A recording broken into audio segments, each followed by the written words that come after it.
Good morning, students. I welcome you all to the online classes of SGUI. In the last class, we have completed a chapter called percentage. Today, we'll be starting with a new chapter, that is profit and loss, discount and tax. In your last class, that was in class 7, you have already studied the basics of profit and loss. So I hope you all are very much aware about what is profit and what is loss, and what are the terms used in solving the problems related to this topic. The first thing which is useful in profit and loss is CP, which is called as cost price. The CP is a term used in profit and loss, which is actually means cost price. This is a price at which any article is being purchased. ये वो price होता है जिसमें कोई article आप purchase करते हैं, which this is called cost price. Then another term is SP, which is called selling price. Selling price. This is a term which is selling price is used for the price at which you are selling any article, है ना. Cost price उसके लिए जिसपे आप किसी भी object को या आर्टिकल को परचेज करते हैं. सेलिंग प्राइस किसके लिए यूज करते हैं? उसी आइटम को आप जितने भी कॉस्ट में सेल करते हैं, that is used as selling price. ठीक है.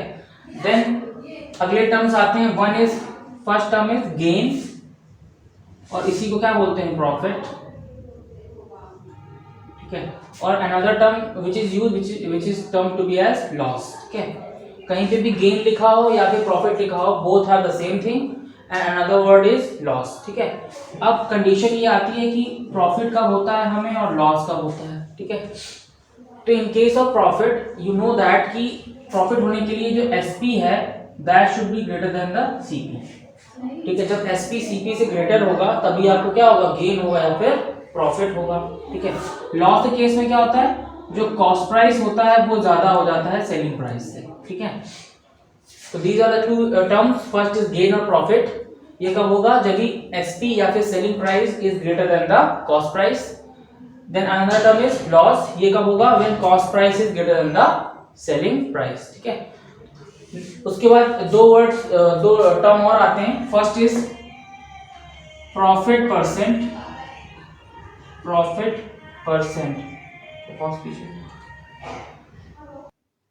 This term is profit percentage, है ना. यहाँ पे आपको पता चला कि प्रॉफिट होगा कब? जब सेलिंग प्राइस कॉस्ट प्राइस से ज्यादा होगा. ठीक है. उसके बाद सेलिंग प्राइस कॉस्ट प्राइस से ज्यादा तो होगा, लेकिन हमको निकालना होगा कि प्रॉफिट हुआ कितना.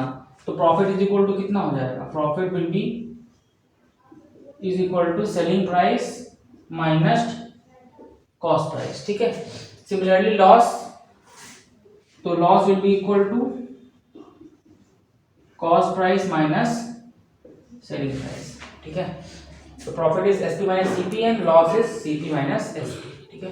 Now we are talking about profit percentage. Profit percentage क्या होता है? परसेंटेज चैप्टर आप लास्ट टाइम पढ़ के आ रहे हो.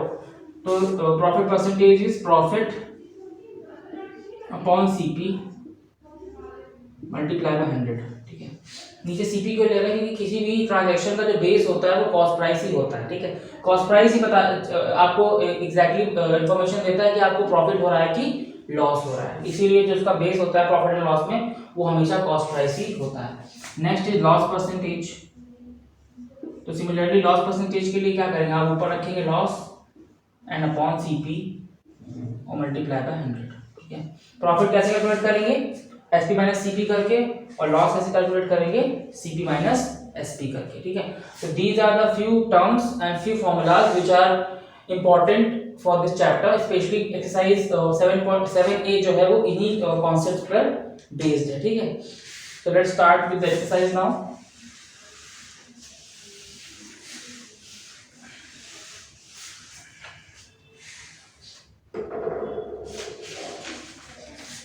Question number 1 is saying find the gain or loss percent when, और 4 पार्ट दिए हैं. इसका एक पार्ट मैं बता दे रहा हूँ आपको, बाकी आप यहाँ से ट्राई करेंगे. ठीक है. फर्स्ट का second part. It is given that cost price of an article is rupees 126. Cost price is given which is equal to rupees 126. ठीक है. And moreover they are saying that selling price is rupees 94.5, selling price is rupees 94.5, ठीक है। So you can clearly सी कि cost price जो है वो selling price से क्या है, ज्यादा है, ग्रेटर है। You can clearly observe that cost price is greater than the selling price. और जब कॉस्ट प्राइस सेलिंग प्राइस से ज्यादा होता है तो आपको क्या हो रहा होता है, लॉस हो रहा होता है। देयरफॉर क्या हो रहा है, लॉस हो रहा है। तो loss is equal to CP minus SP, which will ultimately give you 126 minus 94.5, ठीक है। सब्ट्रैक्ट करेंगे तो कितना मिलेगा, 29.5, ठीक है। When you will be subtracting both the numbers, what you will get? You will get 29.5 as loss, ठीक है। तो लॉस हो गया आपको 29.5 रुपीज का। बट क्वेश्चन इज आस्किंग कि आपको लॉस परसेंटेज निकालनी है, ठीक है। तो लॉस परसेंटेज कितना होगा, फॉर्मूला पहले बताया मैंने आपको, लॉस ऊपर रखेंगे दैट इज 29.5 अपॉन CP कितना है, cost price is rupees 126 and multiply by 100, ठीक है। ये डेसिमल हटाएंगे और 10 से मल्टीप्लाई करना पड़ेगा, तो 0 से 0 एलिमिनेट हो जाएगा, ठीक है। Now we can solve 5 2 5 is 10 and 2 6 is 12 2 3 is 6, ठीक है। नाउ 63 और 295 को रिड्यूस करने की कोशिश करेंगे। लेट्स सी डिवाइड होता है, यानी 6 + 3 9 होता है और 9 + 2 11 एंड 5 16, 3 से डिवाइड नहीं होगा।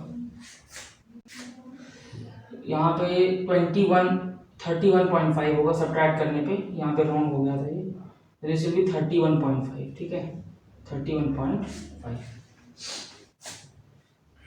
तो now what you can do कि 0 से 0 एलिमिनेट कर दिया है, उसके बाद 2 5 is 10 और वही आएगा, तो 2 6 is 12 एंड 2 3 is 6, ठीक है। अब 63 इंटू 63 10 से कितना होगा 630 और 315 कितना, इसका हाफ है, तो क्लियरली 63 1 जा और 63 5 जा, ठीक है। तो 5 इंटू 5 25, तो लॉस परसेंटेज कितना हो जाएगा 25%, loss percent will be equal to 25%, ठीक है। तो सिमिलरली आप पार्ट नंबर 1 3 और 4 भी अपने आप से ट्राई करके सॉल्व कर लेंगे। Let's move to question number 2। In question number 2 it is saying Ranjit purchased an Almirah for rupees 5248 and paid rupees 127 for its transportation. He sold it for rupees 6020, that is 6020. Then find the gain or loss percentage। बहुत ही easy question है, ठीक है। तो क्या लिखेंगे आप, cost price of एल्मीरा, CP of एल्मीरा कितना है, रुपीज 5248, ठीक है। अब उसको लाने में कुछ ट्रांसपोर्टेशन में खर्चा हुआ, तो ट्रांसपोर्टेशन कॉस्ट भी इसी में ऐड कर देंगे। ट्रांसपोर्टेशन कॉस्ट, ट्रांसपोर्टेशन में रुपीज कितना यूज हो रहा है, 127 रुपीज किसमें यूज हुआ, ट्रांसपोर्टेशन में, ठीक है। तो टोटल CP यहां से निकालेंगे, total cost price, total cost price कितना होता है, ट्रांसपोर्टेशन और कॉस्ट प्राइस दोनों को ऐड कर देंगे, ठीक है। ऐड करेंगे तो 8 + 7 15, 5 कैरी 1, 4 + 1 5 + 2 7, 2 + 1 3 और 5, दैट मींस जो टोटल कॉस्ट प्राइस आ गया वो आ गया रुपीज 5375 रुपीज, ठीक है। अब selling price is also given, तो सेलिंग प्राइस ऑफ एल्मीरा कितना दिया है, रुपीज 6020 रुपीज, ठीक है। कॉस्ट प्राइस कितना है 5375 और सेलिंग प्राइस है 6020, ठीक है। तो कैन क्लियरली सी कि सेलिंग प्राइस किससे ज्यादा है, कॉस्ट प्राइस से। इसका मतलब क्या हो रहा है, प्रॉफिट हो रहा है। तो प्रॉफिट इज इक्वल टू क्या हो जाएगा, SP माइनस CP, ठीक है। That means rupees 6020 minus rupees 5375, ठीक है। सब्ट्रैक्ट करेंगे तो वी विल गेट, यहां से मिलेगा 6000 पहुंचने में 625 625 + 20 दैट मीन्स 645 रुपीज का क्या हो रहा है, प्रॉफिट हो रहा है, ठीक है। 645 रुपीज का प्रॉफिट हो रहा है। और आपको बोला गया कि प्रॉफिट नहीं, प्रॉफिट परसेंटेज निकालनी है, तो फॉर्मूला आपको पहले से ही पता है, profit percentage is equal to profit upon CP into 100। आप चाहो तो फॉर्मूला पहले लिख सकते हो ना, that is profit upon CP into 100. Profit is of ₹645. Cost price कितना था? 5248 मल्टीप्लाई बाय 100. 4 से डिवाइड करेंगे तो विल गेट 4 1 जा 4, 4 3 जा 12, 4 1 जा 4 and 4 2 जा 8. Now 425 जा. Now we can see add करके देखें 3 plus 1 4, 4 plus 1 5, 5 plus 2 7, 6 divide. We have placed CP that was 5248 लेकिन हमें टोटल CP लिखा है ना, that is 5375 है ना, that was a mistake. 5375 है टोटल CP, तो टोटल CP नीचे रखेंगे मल्टीप्लाई बाय 100. ठीक है, अब देख सकते हैं 5 से डिवाइड करके, तो 5 1 जा 5 and then 0, 5 7 जा 35 and 5 5 जा 25. ठीक है, now 5 2 जा 10 and 20. अभी भी हम सी कि ये 5 से और डिवाइड हो जाएगा, तो 5 2 जा 10, 5 1 जा 5 and 5 5 जा 25. दिस विल बी 5 4 जा 20. तो अब इन दोनों को डिवाइड करेंगे, 215 से इसको डिवाइड करेंगे तो कितना जाएगा?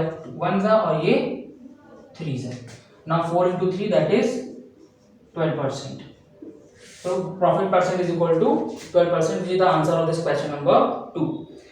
ठीक है, moving further to question number 3. Question 3 जो है क्वेश्चन नंबर 2 की तरह एकदम एग्जैक्टली सेम है. ठीक है, क्वेश्चन नंबर 4 और question number 5 is also exactly same as question number 2. तो आप क्वेश्चन नंबर 4 और 5 भी अपने आप से ट्राई कर सकते हैं. I will be telling question number 6.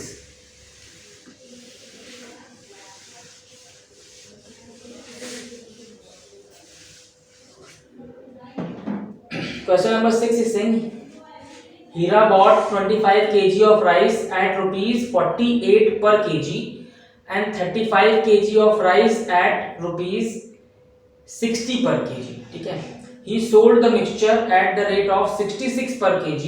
Find his gain percent. ठीक है, तो दो तरीके की इसने खरीदे राइस. एक का जो प्राइस था वो अलग था और दूसरे का प्राइस भी अलग था. उसके बाद उसने दोनों को मिक्स करके एक अलग प्राइस पे सेल कर दिया. ठीक है, तो हम लोग स्टेटमेंट लिखेंगे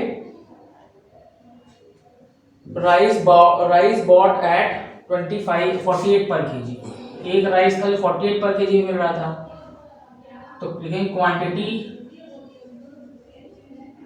quantity of rice bought at ₹48 पर केजी. 48 पर केजी के हिसाब से कितना राइस खरीदा? 25 केजी ऑफ राइस, 25 केजी. ठीक है, तो इसकी वजह से टोटल अमाउंट कितना आ गया? तो इसका कॉस्ट प्राइस कितना हो गया? CP is equal to 48 multiply by 25. That will give you 1200. 42 multiply by 25 will give you 1200. ठीक है, दैट मीन्स इस वाले राइस की जो कॉस्ट प्राइस है दैट इज इक्वल टू ₹1200. उसके बाद एक दूसरा टाइप का राइस खरीदा उसने और वो खरीदा 60 पर केजी के हिसाब से. तो लिखेंगे quantity of rice bought at ₹60 पर केजी. और ये कितना खरीदा? 30 केजी राइस खरीदा ऐसा. ठीक है, 30 केजी राइस ही हैज 35 केजी खरीदा एट द रेट ऑफ 60 पर KG. Then we can easily calculate the cost price of this type of rice. तो इसका कॉस्ट प्राइस कितना हो जाएगा? That is equal to 35 into 60. Multiply करेंगे तो 6 5 जा 30, 0 3, 6 3 जा 18 प्लस 3 21 और 0, दैट मीन्स 2100. ठीक है, 2100. टोटल सीपी निकालेंगे तो इन दोनों सीपीस को क्या कर देंगे? ऐड कर देंगे. Total cost price, total CP is equal to 1200 plus 2100. This will give you ₹003 and 3. That means ₹3300 का टोटल राइस उसने क्या किया, परचेज किया। Now question is saying that he has sold the mixture at 66 पर KG. अब पहले जो mixture था, पहले जो राइस था 25 केजी, बाद में राइस है 35 केजी, मतलब दोनों को अगर मिक्स करेंगे तो टोटल अमाउंट कितना हो जाएगा, 35 plus 25 that is 60 KG rice उसने सेल किया। और इस बार जो रेट था दैट वाज ₹66 पर केजी। तो टोटल सेलिंग प्राइस में डायरेक्टली लिख देता हूं, टोटल सेलिंग प्राइस कितना हो जाएगा, कितना अमाउंट ऑफ राइस है 60 केजी और प्राइस कितना है selling price that is 66 rupees पर केजी। ठीक है, तो मल्टीप्लाई करेंगे will get 6 is 36, 6 carry 3, 6 is 36 plus 3 39 और एक 0, मतलब टोटल सेलिंग प्राइस कितना आ गया 3960 रुपीस। टोटल कॉस्ट प्राइस कितना था 3300। तो हमें क्लियरली दिख रहा है कि गेन हो रहा है, और कितना गेन हो रहा है, gain is equal to SP minus CP that is equal to 3960 minus 3300। When we will subtract this we will get 660 है ना। तो प्रॉफिट कितने का हुआ, गेन कितने का हुआ, ₹660 का गेन हुआ। But we have to find the gain percentage. तो gain percentage is equal to gain that is 660 upon cost price कितना था, वो की टोटल कॉस्ट प्राइस लिखना पड़ेगा 3300 multiply by 100, 0 0 and 0 0, 33 1s are 33 2s and 0। That means you can clearly see the gain was of ₹660 और gain percentage was 20%। ठीक है, this is the answer for question number 6। Now question number 7, it is saying if the selling price of an article is 4/5 of its cost price, find the loss percentage।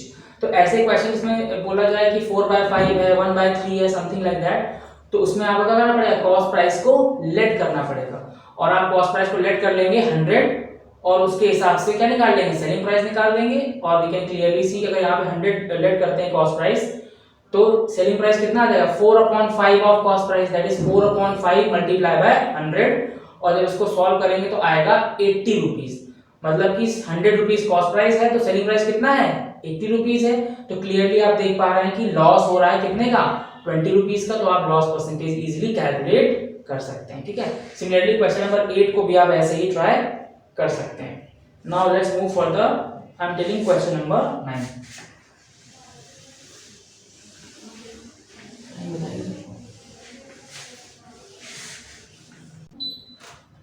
Now question number 9. Question number 9 says a man sold a table for ₹2250 and gained 1/9 of its cost price। ठीक है, तो find करना है। तो selling price is given that is 2250।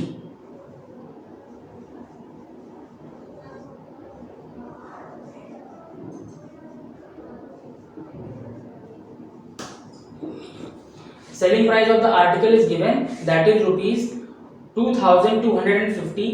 Later it is saying ऐसा cell करने के बाद he gained 1/9 of its cost price। It is saying ऐसा करने पे he gained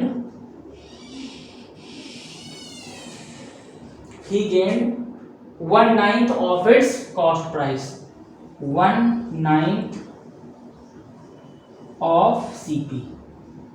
तो गेन लिख दो, gain is equal to 1/9 of CP। ठीक है, बाकी आगे दो क्वेश्चन पूछे गए हैं। First is what was the cost price of the table and second पूछा गया है the gain percent earned by the man. ठीक है, तो ऐसे क्वेश्चंस में तुरंत आप लेट कर लोगे, let CP is equal to x। ठीक है, CP कितना लेट कर लिया x। अगर CP x है तो गेन कितना हो गया 1/9 ऑफ x, क्योंकि वो बोल रहा है कि गेन किसके इक्वल है 1/9 किसका CP का। तो क्लियरली आप लिख सकते हो gain is equal to 1/9 of CP that is x। तो गेन कितना हो गया 1/9x। और आप जानते हो कि गेन कब होता है, गेन तब होता है जब SP ज्यादा होता है CP से। गेन कब होता है जब SP ज्यादा होता है CP से। आप ये भी जानते हो कि गेन इज इक्वल टू क्या होता है, गेन इज इक्वल टू होता है SP माइनस CP। ठीक है, तो क्लियरली आपको सेलिंग प्राइस एग्जैक्ट दिया हुआ है दैट इज 2250। तो अगर आप ऐसा कर दो कि गेन इसको इधर ले आओ तो प्लस CP किसके इक्वल हो जाएगा, SP के इक्वल हो जाएगा। ठीक है, तो गेन कितना है 1/9x, तो according to this we can write x/9 that is gain plus cost price कितना है x/1 और ये किसके इक्वल होगा, ये इक्वल होगा सेलिंग प्राइस के दैट इज 2250। ठीक है, तो इसको हम लोग सॉल्व करेंगे तो हमें x वैल्यू निकल के आएगा और x क्या है, कॉस्ट प्राइस है, वही हमको फाइंड करना था। ठीक है, तो सॉल्व करेंगे, एलसीएम आएगा 9, तो यहाँ से हो जाएगा x + 9x/9 is equal to 2250। This will give you 10x/9 is equal to 2250। So here we can write cross multiply करके x will be equal to 2250 multiply by 9/10। ठीक है, 0 0 एलिमिनेट हो जाएगा तो x will be equal to 9 5 45 5 carry 4 9 2 18 + 4 22 2 carry 2 and 9 2 18 + 2 20। तो हमें clearly समझ में आ गया कि जो कॉस्ट प्राइस है दैट इज इक्वल टू ₹2025। तो this is the solution for your first part. ठीक है, और सेकंड पार्ट में क्या बोला गया है, in second part they are saying कि गेन परसेंटेज आपको फाइंड करना। तो यू नो दैट कि गेन परसेंटेज क्या होता है। न्यूमरेटर में आप लिखेंगे गेन कितने का हुआ, दैट इज x/9 का गेन हुआ। x की वैल्यू आपको पता चल चुकी है, तो गेन यहाँ पे आप कैलकुलेट कर लो अलग से। Gain is equal to x/9 और x का वैल्यू कितना है 2025, दैट इज 2025/9। ठीक है, 9 1 9 9 2 18 2 बचाओ और 2 22 9 2 18 4 and 5 45 9 5 45। तो गेन कितना हुआ 225 रुपीस का गेन हुआ। तो gain percentage equal to gain that is 225/CP कितना है 2025 मल्टीप्लाई बाय 100। ठीक है, 25 से इसको अगर हम लोग रिड्यूस करेंगे तो यू कैन क्लियरली सी कि 25 8 कितना होता है 200, कितना बचा 2 और 5 25, तो 25 1 25। ठीक है, 25 4 100। नाउ वी कैन सी कि 81 और 225 को डिवाइड कर सकते हैं। 81 1 और 81 5 225। ठीक है, और 5 into 4 that is 20%. So from here we can say that gain percent is equal to, instead of dividing it from 25 we can reduce the numerator and denominator by 25. ठीक है, उससे कुछ प्रॉब्लम्स हो रहा था। 25 8 200 and 25 1 25। now 25 से इसको divide करेंगे तो you will get 9 25 9 225। ठीक है, now 9 1 9 and 9 9 81, so we can get 100/9। this can be written as 9 11 99, that means 11 whole 1/9%। 20% was not right answer, the right answer is 11 whole 1/9%। और जो कॉस्ट प्राइस आपसे पूछा गया था दैट इज इक्वल टू ₹2025। ठीक है, so let's move further and let's solve question number 11। so question number 10 is same as question number 9।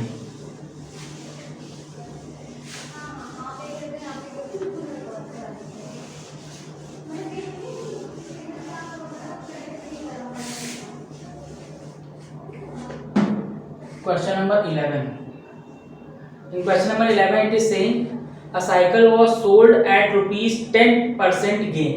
एक cycle को सेल किया जा रहा है at the rate of 10% gain. Had it been sold for ₹99 more the gain would have been 12%। ठीक है, बोला जा रहा है कि अगर इसको 99 रुपीज ज्यादा में बेचा जाता तो उसको 10% के बजाय 12% का प्रॉफिट होता। तो कॉस्ट प्राइस आपको फाइंड करना है। ठीक है, तो हम लोग कर देंगे let CP is equal to x।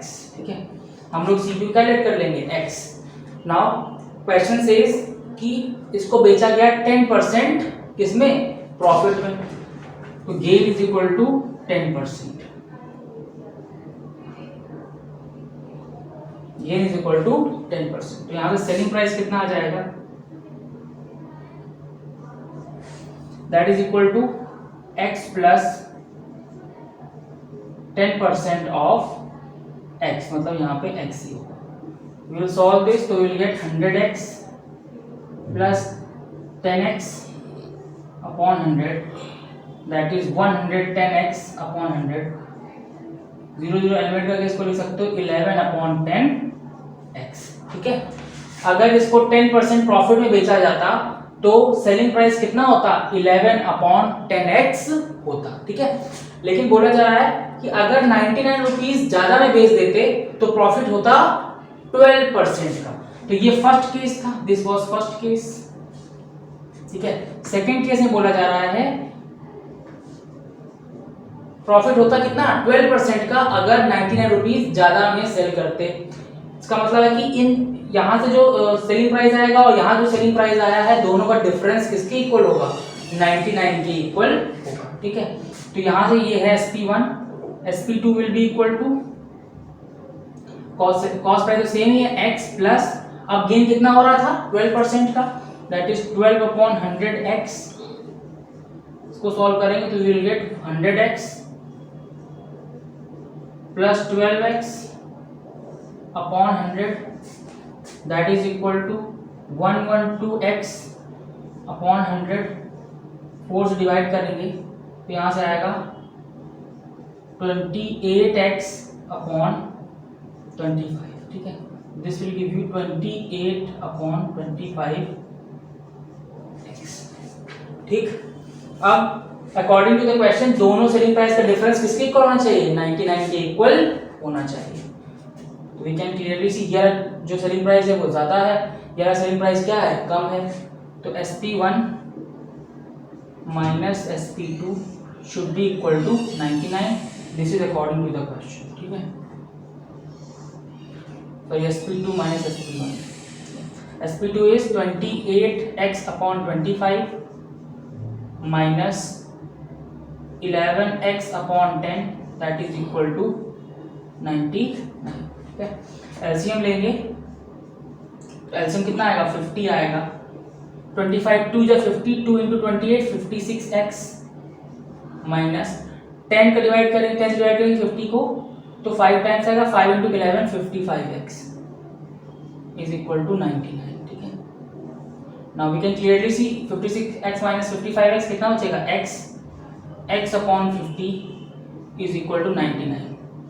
Cross multiply करेंगे तो we'll get x is equal to 99 multiply by 50, that is 9 5 45, 5 carry 4, 9 5 45 plus 4 49 और 0, तो 4950 क्या गया, कॉस्ट प्राइस जो हमने x लेट किया था और यही क्वेश्चन में पूछा गया था। वी कैन क्लियरली सी कि cost price of the bicycle was ₹4950, ठीक है। इसको एक और तरीके से आप कर सकते थे, कॉस्ट प्राइस को 100 लेकर के, तो उससे कैलकुलेशन थोड़ा सा इजी हो जाता और यूनिटरी मेथड का यूज होता। इसलिए मैंने इस तरीके से बताया कि बहुत से बच्चे ऐसे होंगे जिनको यूनिटरी मेथड्स का आइडिया भी नहीं होगा, ठीक है।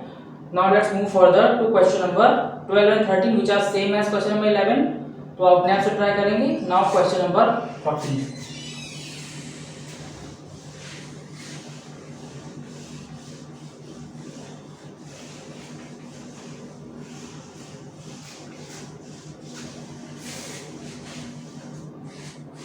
Question number 14 is saying the cost price of 12 fans is equal to the selling price of 16 fans। Question number 14, condition जो क्वेश्चन में दी है that is saying cost price of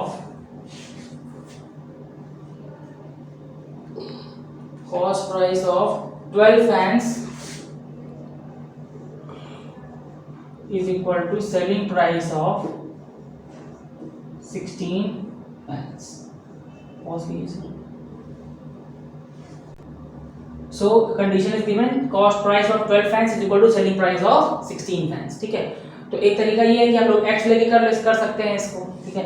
एक तरीका ये है कि हम लोग कॉस्ट प्राइस से कुछ भी अपने आप से एज्यूम कर लेते हैं, ठीक है। तो दूसरा तरीका भी हम अपनाएंगे, तो मैंने बोला let cost price of 1 fan is equal to ₹1, ठीक है। हमने लेट किया कि एक फैन का कॉस्ट प्राइस कितना है, 1 है, देयरफॉर CP ऑफ कितने fans, 12 fans will be equal to ₹12, ठीक है। तो 12 फैंस का कॉस्ट प्राइस कितना हो जाएगा 12, और क्वेश्चन में बोला गया है कि यही कॉस्ट प्राइस 16 फैंस के सेलिंग प्राइस के इक्वल है। तो हम लोग क्लियरली देख पा रहे हैं कि SP ऑफ 16 फैंस किसके इक्वल है, 12 रुपीस के इक्वल है कि नहीं। SP ऑफ 16 फैंस किसके इक्वल है, 12 फैंस की कॉस्ट प्राइस के। 12 फैंस का कॉस्ट प्राइस कितना है, ₹12 है। तो यहां से निकाल लेंगे SP ऑफ 1 फैन। 1 फैन का SP कितना हो जाएगा 12/16, दैट इज 3/4 रुपीस, ठीक है। तो सेलिंग प्राइस ऑफ 1 फैन कितना है 3/4, कॉस्ट प्राइस ऑफ 1 फैन कितना है 1। तो क्लियरली हम देख पा रहे हैं कि जो CP है that is greater then SP। इसका मतलब क्या हो रहा है, लॉस हो रहा है। तो loss is equal to cost price कितना है 1 माइनस सेलिंग प्राइस कितना है 3/4। सॉल्व करेंगे तो LCM will be 4, 4 minus 3 that is 1/4, ठीक है।